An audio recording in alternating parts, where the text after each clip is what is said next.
Mazda. Dear Sirs, it has been brought to our attention that certain Mazda 3 vehicles are affected by a condition which may cause the fuel tank to allow fuel to flow into the evap canister. The shutoff valve in the tank may not be functioning properly. This inspection will determine the condition of the valve. The condition is found on vehicles manufactured in Mexico. The date range is from May 21, 2015 through August 24, 2015. The specific VIN range of the affected vehicles will be found in the recall campaign message. This campaign covers vehicles in the USA market, Puerto Rican market, and Canadian market.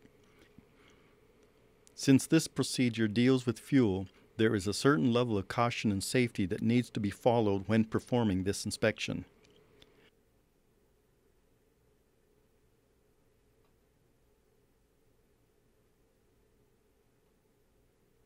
Remove the fuel pump relay and crank the engine until all the fuel bleeds out of the system and the engine stops running.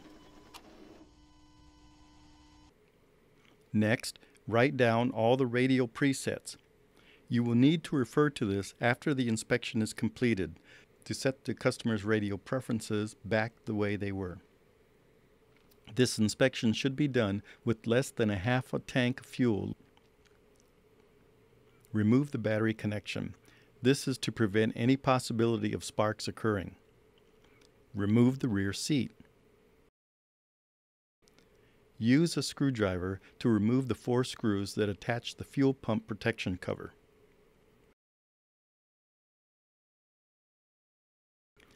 Disconnect the fuel delivery pipe clipped to the fuel pump. Use caution here. A little fuel will leak out when you disconnect the pipe. After this, cover the fuel pump tube with a cloth to prevent any unwanted debris entering the fuel tank.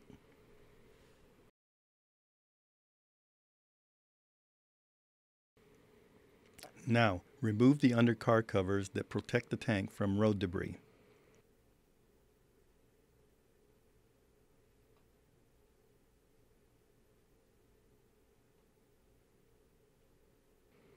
Follow MS3 directions and disassemble the exhaust pipe from the muffler.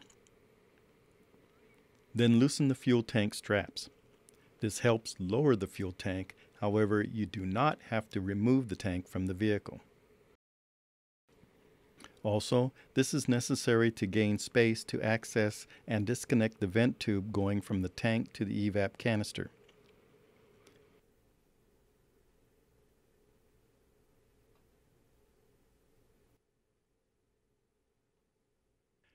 During reinstallation, you must replace the green clip to ensure a positive connection between the vent stub on the tank to the vent tube going to the evap canister. Place a little red cap that comes with the tool on the vent outlet coming from the tank. This keeps the fuel tank pressurized during the inspection. Now you're ready to install the special tool. Using a special tool number MAZ3-recall8615J-tool, connect it to the filler pipe. This will allow the tank to be pressurized. Remove the filler cap and replace it with the inlet hose. Connect the other side of the hose to the special tool. Now, this next step, you will have to connect the nitrogen bottle used for the evaporative system leakage tester to this new special tool. But before you do this, you must first set up the tank properly. Remove the pressure regulator from the nitrogen bottle.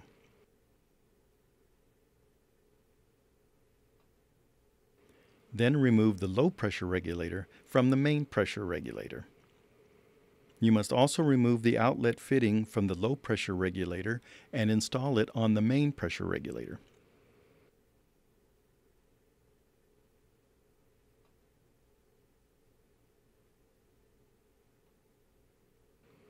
Then reinstall the main regulator back onto the nitrogen bottle.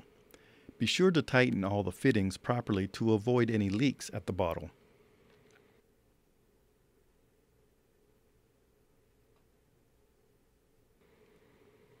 Now install the hose with a quick disconnect to the special tool. Screw the other end of the fitting onto the main pressure regulator. Be sure you also tighten the fitting to avoid any leaks.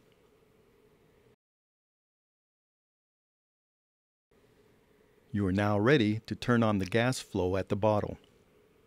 Observe the gauges on the regulator. One gauge measures total tank pressure, while the other gauge measures working pressure. You must adjust the working pressure to 30 psi. So, remove the regulator adjusting cap and, with the use of an Allen wrench, turn the adjusting screw so that the working pressure gauge reads 30 psi.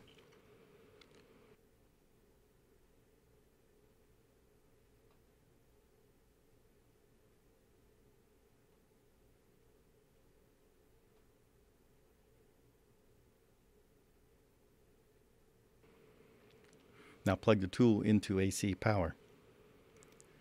Observe the small digital pressure gauge on the special tool. You will notice that the pressure is increasing once you depress the little red button. Now, nitrogen gas is flowing into the special tool and pressurizing the tank. The fuel tank should not be pressurized for any more than 4 psi, so the tool will not allow the tank to receive any more than 3.55 psi of pressure.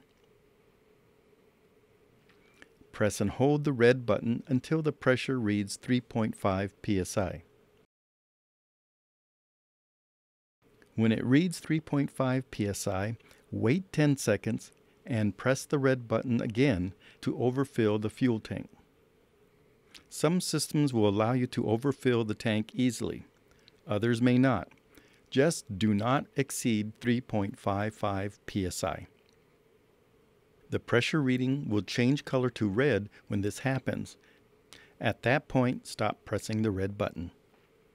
If you release the button by accident before the gauge reaches 3.5 psi, the test must be considered invalid and the pressure in the tank must be released and the test started over again.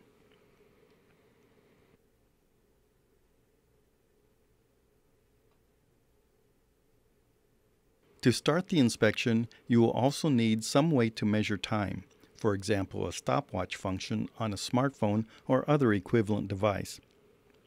You need to set the device to measure 3 minutes. Now at this point, there are 3 parts to this inspection. The first part, with the system pressurized, pull the red plug off the vent outlet on the tank and start your 3-minute clock. You will hear a quick release of pressure and a knock that indicates the valve in the tank has closed. If all the pressure bleeds out at this point, the tank is no good and the test is complete. This indicates a large leak and you must replace the tank.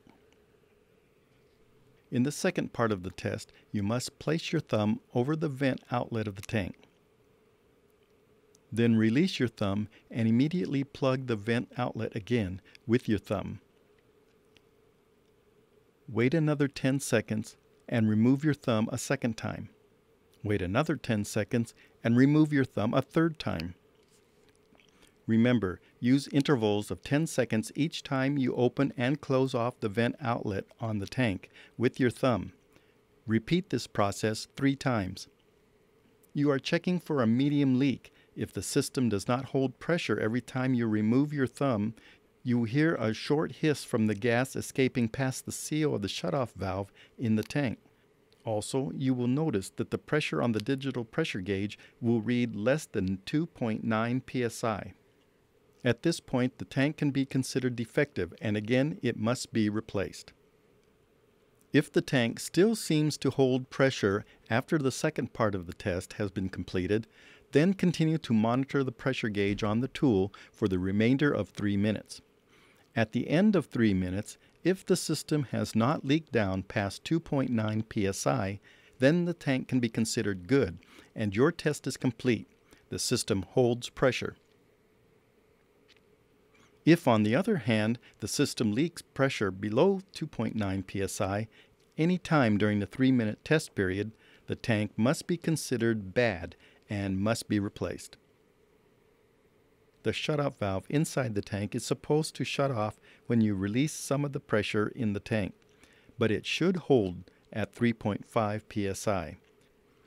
This shutoff valve is not removable from the tank, so complete replacement of the tank is required.